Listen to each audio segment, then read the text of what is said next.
నాన్నకి నాతో ఏం పని? నన్ను ఇక్కడికి ఎందుకు తీసుకొచ్చాడు?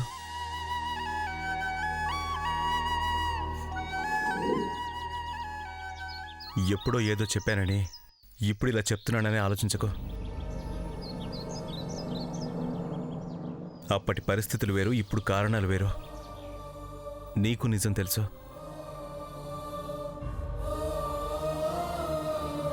చూడు, నువ్వు మొహం చాటేసినా ఆ తులసి నీ వెంట పడొచ్చు, నీ మనసు మార్చొచ్చు.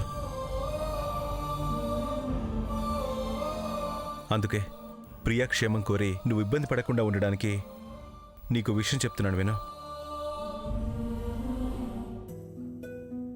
చిచి, మరీ ఇంత చెత్త. ఎక్కడ చూసినా మోసం, ఎవరిని చూసినా అబద్ధం. అందుకేగా మీ డిపార్ట్మెంట్ అనేదాన్ని వాటిని కంట్రోల్ చేయడానికి పెట్టారు. మా డిపార్ట్మెంట్లోనే పోగేయారు అలాంటి వాళ్ళు. మరీ ఇంత మోసమా? అసలేం జరిగిందండి? ఏం జరగడం ఏంటి ప్రియా? ఆ ఎస్ఐ రమేష్ నాతో చాలా క్లోజ్గా ఉంటాడు. నా కళ్ల ముందే ఎస్ఐగా జాయిన్ అయ్యాడు. ఆయన గారి ఫామ్ హౌస్లోనే బావవాళ్లుంటున్నారు.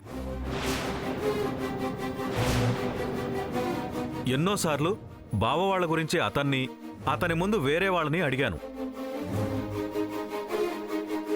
మాట వరుసకైనా చెప్పలేదు. ఇండైరెక్ట్గా హింట్ కూడా ఇవ్వలేదు. రివర్స్లో మీ బావ గురించి ఏమైనా తెలుసా, తెలిసిందా అని 100 సార్లు నన్ను అడిగాడు. ఏమనాలి, ఏమనుకోవాలి?